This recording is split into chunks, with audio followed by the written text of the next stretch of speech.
우리 은혜 받으실 하나님의 말씀은 베드로후서 2장 17절에서 22절의 말씀, 우리 한 목소리로 합독하시도록 하겠습니다.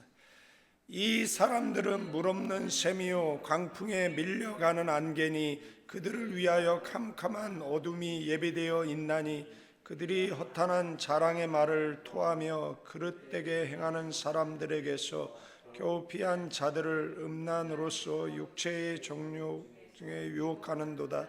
그들에게 자유를 준다 하여도 자신들은 멸망의 종들이니 누구든지 진 자는 이긴 자의 종이 됨이라. 만일 그들이 우리 주 대신 구주 예수 그리스도를 알므로 세상의 더러움을 피한 후에 다시 그 중에 얽매이고 지면 그 나중 형편이 처음보다 더 심하리라. 이에 도를 안 후에 명령을 저버리는 것보다 알지 못하는 것이 도리어 그들에게 나으니라. 참된 속담에 이르기를 개가 그 토하였던 것을 돼지가 씻었다가 더러운 구덩이에 도로 누웠다 하는 말을 응하였도다. 아멘.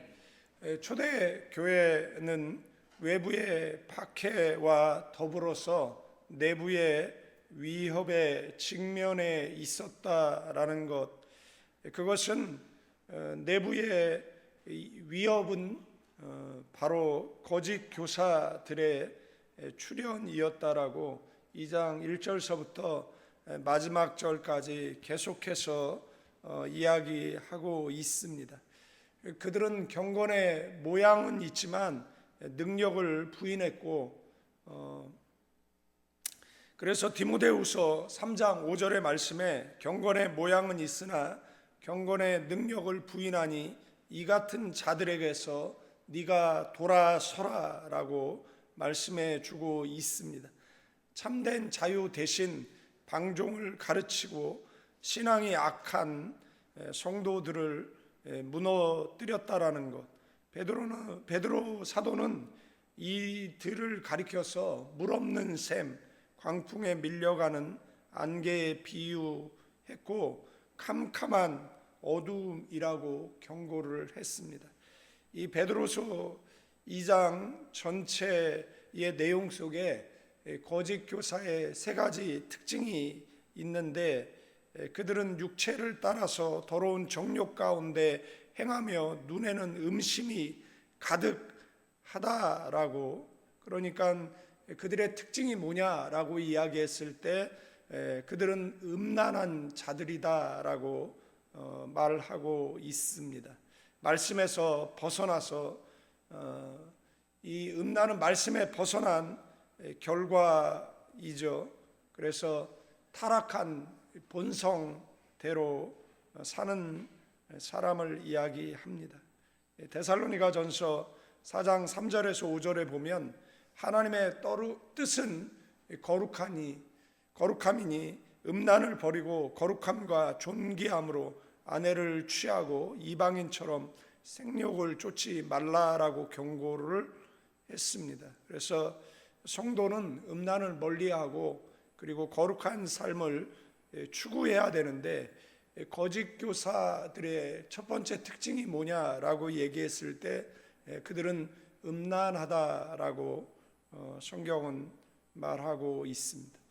두 번째 특징이 뭐냐라고 이야기했을 때 그들은 자신을 스스로 높이고 자랑하고 그리고 하나님의 종들을 멸시했다라는 겁니다. 그래서 히브리서 13장 17절에 보면 너희를 인도하는 자들에게 순종하고 그리고 복종하라라고 말씀하고 있습니다. 그런데 교만한 자들의 특징은 뭐냐라고 이야기했을 때 순종하지 않고 그리고 오히려 하나님의 종들을 멸시했다라는 겁니다. 하나님께 세운 종들을 멸시하는 것은 결국은 하나님을 대적하는 일이잖아요. 그래서 이 거짓 교사들의 특징 두 번째는 뭐냐라고 이야기했을 때 이들은 교만에 사로잡혀서 하나님의 종들을 멸시하고 그 멸시하는 것이 결국은 이제 반역 그리고 배교로 갔다라는 사실입니다. 세 번째 특징이 뭐냐라고 얘기했을 때 이들은 돈을 사랑했다라는 겁니다. 그래서 신앙의 본질에 반대되어지는, 돈은 일만하게 뿌리가 되는 것이잖아요. 그런데 돈이 목적이 된다라고 생각을 해보십시오. 그래서 이들의 세 번째 특징은 돈을 사랑해서 결국에는 탐욕에 빠졌다라는 것. 그래서 디모데전서 6장 9절 10절에 보면 부하려고 하는 자들은 시험과 올무에 빠져 멸망에 이르고 돈을 사랑함이 일만 악의 뿌리라고 경고하고 있습니다. 하나님을 사랑하지 않는 자는 돈을 사랑하고 그 끝은 파멸이라는 것. 성도는 오히려 자족하고 하나님의 뜻을 따라 살아야 하는 줄로 믿습니다. 오늘 본문은 이처럼 고짓 교사들의 특징 그리고 허망한 결과를 보여주고 우리로 하여금 성도는 어떻게 살아야 하는지를 교훈해 주고 있습니다. 구체적으로 살펴보면 17, 18절에 이 사람들은 물 없는 샘이요 강풍에 밀려가는 안개니 그들을 위하여 캄캄한 어둠이 예비되어 있나니 그들이 허탄한 자랑의 말을 토하며 그릇되게 행하는 사람들에게서 겨우 피한 자들을 음란으로서 육체의 정욕 중에 유혹하는도다. 물 없는 샘이다라는 것이죠. 겉으로는 생명을 줄 것처럼 보이지만 실제로는 갈증만 남기는 존재라는 겁니다. 갈증이 심한데 그 사람에게 소금물을 준다라고 생각을 해보십시오. 그러면 더욱 갈증이 심해질 수밖에 없는데 바로 이 거짓 교사들이 그런 존재라는 것이에요. 두 번째는 강풍에 밀려가는 안개라는 것이죠. 안개는 처음에는 요란하지만 금세 사라지는, 그래서 그들의 가르침은 허망한 교훈에 지나지 않는다라는 것. 그들의 무기가 뭐냐라고 얘기했을 때 허탄한 자랑의 말, 원어적 의미는 허풍이라는 겁니다. 그리고 과장된 언어라는 거예요. 그 속은 비어 있는데 모든 이야기를 부풀려 이야기하는 자들이다라는 겁니다. 조그만 헌신을 부풀려서 자신이 생명을 바쳐 일한 것처럼 과장하는 것이죠.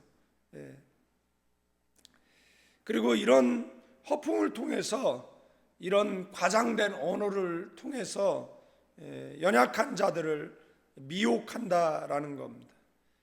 그래서 이 말씀 속에 보면 안타까운 내용이죠. 그 회심한 성도들을 음란으로 유혹한다라는 겁니다.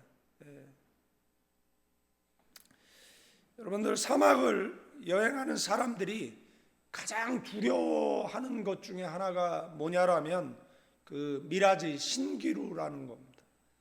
신기루는 이 빛의 굴절로 인해서 실제로는 존재하지 않는 물이나 오아시스가 있는 것처럼 보이는 착시 현상이에요. 그래서 물이 보여서 실제 물 있는 쪽으로 달려가는데 물은 빛의 굴절에 의해서 생겨난 것이기 때문에 그 허상이잖아요. 그런데 그 허상은 그가 달려가는 쪽에 있는 것이 아니라 그 반대쪽에 있다라는 것이에요. 그래서 멀리서 보면 푸른 나무 그리고 시원한 샘물이 있는 듯 보이지만 아무리 달려가도 그 오아시스가 나타나지 않는다라는 겁니다. 목마른 사람은 온 힘을 다해서 그곳에 달려가지만 가까이 가면 갈수록 아무것도 없다라는 그런 현실, 그리고 결국은 쓰러져 죽게 되어져 있습니다. 기대는 무너지고 오히려 더 지치고 절망에 빠지고 결국은 죽음을 맞이하게 되겠죠. 거짓 교사들의 교훈이 바로 이렇다라는 겁니다. 듣는 순간에는 신선하죠. 새로운 생명수처럼 여겨지지만 막상 붙잡아 보면 영혼을 오히려 더 갈증나게 하는 절망뿐이다라는 것. 그래서 베드로 사도는 물없는 샘, 신기루와 같은 것이다라고 표현하고 있습니다. 오늘 우리의 삶 속에도 이런 신기루와 같은 약속들이 참 많이 있습니다. 화려한 광고는 행복을 보장할 것처럼 우리를 유혹하잖아요. SNS는 속 누군가 완벽해 보이는 인생은 우리를 부럽게 만들기도 합니다. 어떤 달콤한 속삭임은 이 길로 가면 수고하지도 않고 성공할 수 있다라고 말한다라는 겁니다. 얼마 전에도 방송에 계속해서 어떤 여자분이 나와서 자신의 성공담을 늘어놓았죠. 갑자기 1년 사이에 일약 스타가 되어졌는데 결국은 사기꾼으로 밝혀졌어요. 그리고 그 여자는 더 이상 방송에는 나오지 않습니다. 그동안 그 사람이 마치 그 사람 말대로 하면 엄청난 부를 빠른 시간 내에 이룰 수 있을 것처럼 사람을 기만하고 속이고, 그리고 결국은 그들로부터 투자를 받아서 그것마저도 잃어버리게 만드는, 결국은 그 허상이 그 사람의 실체가 드러났죠. 그러나 얼마나 많은 피해자가 발생해 있는지 모른다라는 사실입니다. 이런 사람들이 세상 속에도 이런 거짓 교사들이 넘쳐난다라는 사실입니다. 그러나 이거는 물질적 피해일 수 있는데, 교회 안에 있는 이 거짓 교사들은 영혼에 데미지를 입히고, 그리고 이들은 우는 사자처럼 택한 자녀를 지옥으로 끌고 가기 위해 온갖 그런 허풍과 가장된 말로 유혹하고 있다라는 거예요. 여러분들, 예수님과 수가성 여인의 그 대화의 내용 속에 요한복음 4장 14절에 내가 주는 물을 마시는 자는 영원히 목마르지 아니하리니 나의 주는 물은 그 속에서 영생하도록 솟아나는 샘물이 되리라고. 진짜 오아시스는 사람의 말이나 세상의 교훈이 아니라 오직 예수 그리스도 자신이다라는 선언입니다. 그래서 우리 안에 예수께서 충만히 계실 때 그 속에서 넘쳐나는 그러한 생수로 영혼의 갈증이 해결되어질 줄로 믿습니다. 그래서 세상의 그런 과장된 말, 그런 허풍이 아니라 이 말씀, 그리고 우리 속에 임재해 계시는 성령의 음성에 귀 기울이고 살아가시는 저와 여러분 되기를 주님의 이름으로 축원드리겠습니다.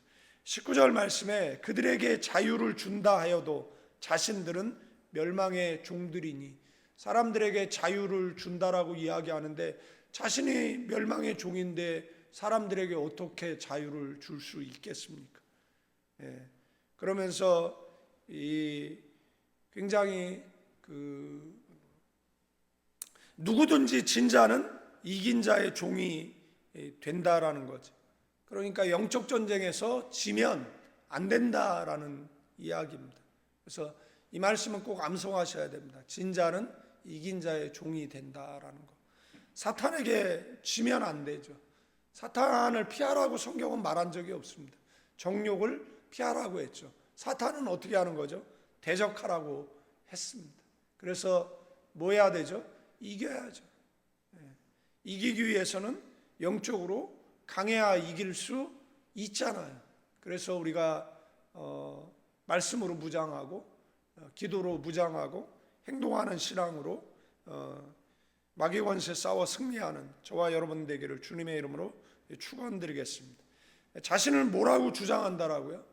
착각은 자유, 로망의 지름길인데 이들은 자신들이 사람들에게 자유를 줄 수 있다, 내 말대로 하면 자유를 누리게 될 것이다, 뭐 이런 이야기를 하는 것이잖아요. 그런데 그들은 멸망의 종이라는 것입니다.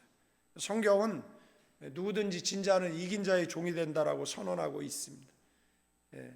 정리하면 죄의 진 자는 죄의 종이 되는 것이잖아요. 그래서 요한복음 8장 34절에 예수님께서 대답하셨어요. 내가 진정으로 너희에게 말한다. 죄를 짓는 사람은 다 죄의 종이다라고. 진정한 자유는 방종에서 오는 것이 아닙니다. 방종은 사람을 더욱 공허하게 만드는 것이죠. 그래서 그 공허함을 채우기 위해서 나중에는 그 약물에 손을 대고, 그리고 나중에는 그 약물의 종이 되어져서 그 약물이 이끄는 대로 이끌려 가다가 그 미국의 그 샌프란시스코 길거리에 좀비 되어 서 있는 사람들, 근데 그 사람들의 한 사람 한 사람의 이력을 이야기하는 다큐멘터리를 보면 그 사람네들은 행복한 사람들이었어요. 정상적인 가족 구성원들이었어요.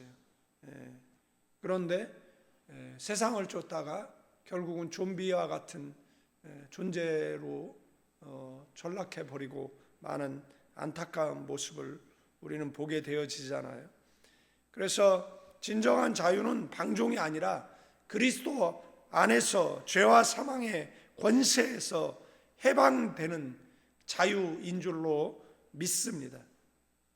그러나 거짓 교사들은 자유를 뭐라고 이야기하냐면 무제한적인 방종이라고 가르칩니다.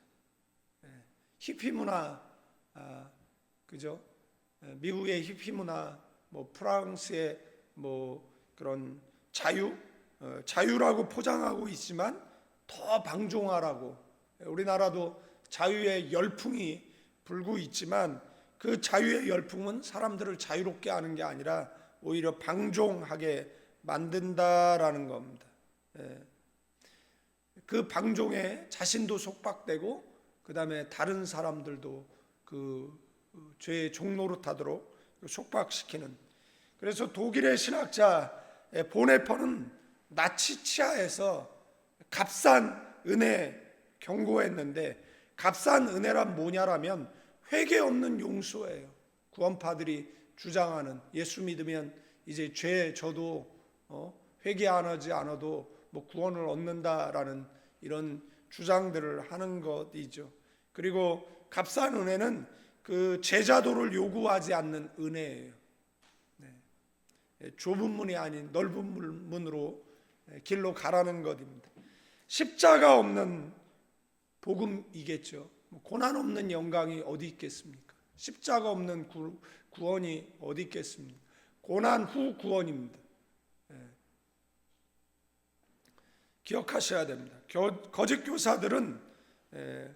거짓 교사들이 말하는 그 자유는 그 보네퍼가 경고시켰던 값싼 은혜라는 거예요. 이들의 최후에 대해서 2장의 결론적인 이야기가 20절에서 22절에 나와 있습니다.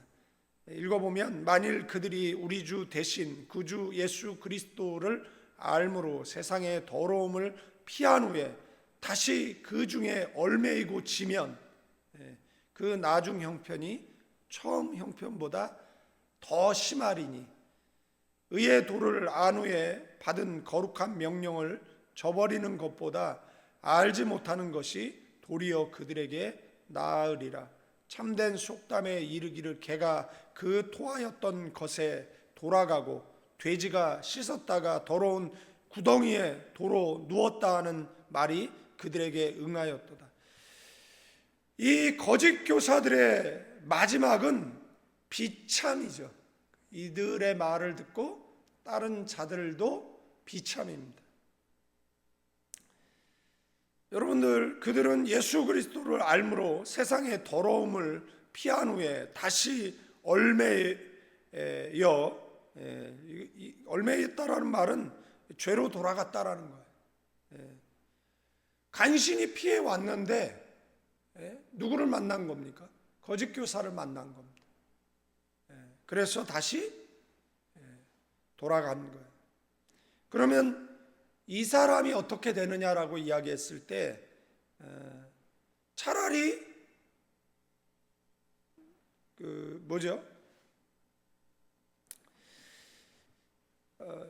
이 사람들의 형편이 전보다 더 나빠졌다라는 거예요. 그래서 베드로는 이제 두 가지 속담을 말하는데, 하나는 개가 토한 것에 돌아갔다라는 거잖아요. 개들은 자기가 토해놓고 그 다음에 조금 있다가 와서 그 토한 것을 먹는 거잖아요. 그러니까 지금 토한 그 더러운 것들을 다시 먹는다라고 생각을 해보십시오. 락 하시는 분들 있잖아요. 락 음악은 대부분 옷차림 보면 알거든요. 애들이 좀 헐렁한 옷차림을 하는 아이들은 힙합을 좋아하는 애들이잖아요. 그런데 머리서부터 발끝까지 까맣고 그 다음에 스모키 화장하고 이런 애들을 보면 대부분 뭘 좋아하느냐라면 락을 좋아해요. 티셔츠도 AC/DC 이런 티셔츠 이런 거 입고 다니는 것이죠. 그런데 그 락했던 사람들의 최후가 다 비참했어요. 그 가운데 유명한 미국의 가수, 술 먹고 약에 취해 자신이 토한 그 토사물에 코를 박고 죽어 있는 모습을 이제 매니저에서 발견되어지는 그런 내용들, 그런 기억들을 이제 보게 되어지는 것이. 두 번째, 이제 돼지가 씻었다가 다시 진흙탕에 뒹군다라는 거죠. 돼지를 반려동물로 키우는 사람들이 있더라고요.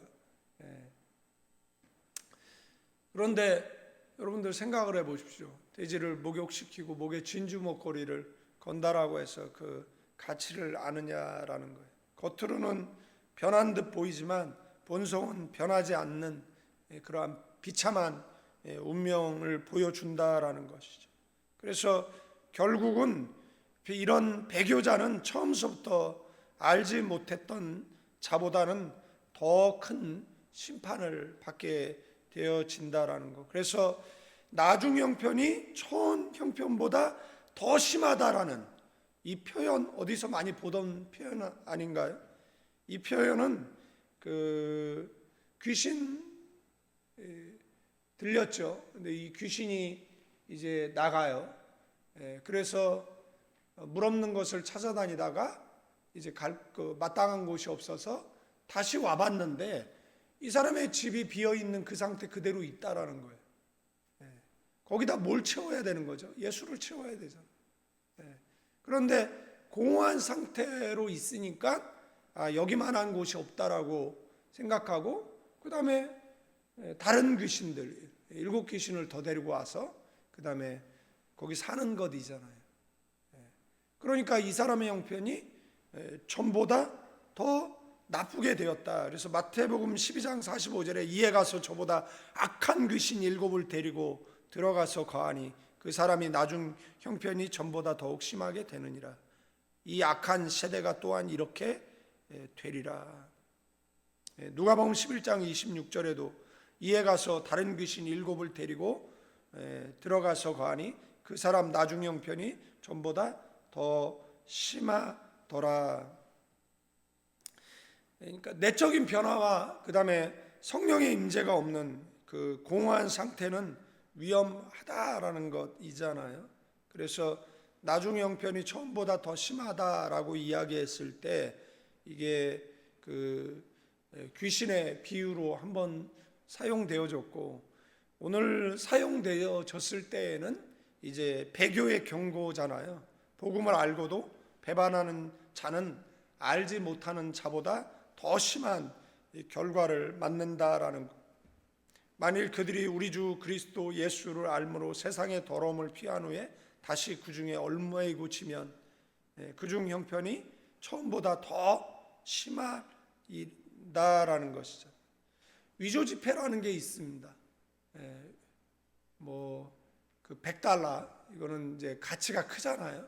그래서 위조 지폐가 가장 많죠. 이런 위조 지폐를 북한의 슈퍼노트 이렇게 만든다라고 하는데, 그래서 그것을 유통시키잖아요. 전 세계 가장 많이 유통되어지는 게 달러이기도 하지만 가장 많은 그 위조 지폐가 또 달러이기도 하잖아요. 그 $100가 우리나라에서 한 13만 원에 14만 원에 육박하는 그런 가치가 있잖아요. 이 가짜 지폐가 유통되어져서 이제 진짜인 줄 알았는데, 이 가치가 드러나는 그 순간에 이제 가치는 사라져 버리고 마는 것입니다. 잠시 진짜처럼 보이지만 결국은 멸망의 길에서 그 가짜는 다 드러나게 되어져 있다라는 겁니다. 그래서 이 베드로 사도는 이 거짓 교사들의 그 허망한 결과, 그들을 따르는 자들의 그 비참한 결과를 통해서 저와 여러분들에게, 그리고 가고 오는 세대에 경고하는 거예요. 그들의 교훈은 물 없는 샘과 같이 공허하고 그들의 자유는 방종, 그러나 사실은 멸망일 뿐이다라는 것이고, 그들의 최후는 개와 돼지처럼 본성으로 돌아가는 비참한 배교라는 거예요. 그래서 이런 경건의 모양은 있고 능력 없는 그 신앙을 버리라는 것이고, 참 진리이신 예수 그리스도를 굳게 붙잡아야 한다라는 것이고, 값싼 은혜가 아니라 십자가의 은혜에 합당한 삶을 살라라고 말씀해 주는 줄로 믿습니다. 그렇게 살아내는 가나안 모든 교인들 되어지기를 주님의 이름으로 축원드리겠습니다. 거룩하시고 은혜가 풍성하신 하나님, 은혜의 감사와 찬양 영광을 드리나이다. 우리가 무엇이게 사랑하시고 거룩한 제단으로 인도하여 주셔서 예배케 하심을 감사드리나이다. 말씀을 통해 거짓 교사들의 그 허망한 결과를 보았습니다. 주님, 저희가 물 없는 샘과 같은 헛된 교훈을 따르지 않게 하시고 진리의 생수 되신 예수 그리스도께만 목마름을 채우게 하옵소서. 값싼 은혜가 아닌 십자가의 은혜에 합당한 삶을 살게 하시고 자유라는 이름으로 방종에 빠지지 않게 우리를 붙들어 주옵소서. 저희가 다시 옛생활로 돌아가는 개와 돼지와 같은 삶을 살지 않게 하시고 날마다 깨어서 믿음 안에 굳게 서는 우리 모두가 되게 하옵소서. 이제는 우리 주 예수 그리스도의 은혜와 우리 아버지 하나님의 극진하신 사랑, 성령님의 감화감동 교통 충만 축복하심이 이 새벽에 나와 기도하는 믿음의 사람들 위해, 가나안 교회 위해, 조국 대한민국 위해 이제로부터 영원까지 함께 계실지어다.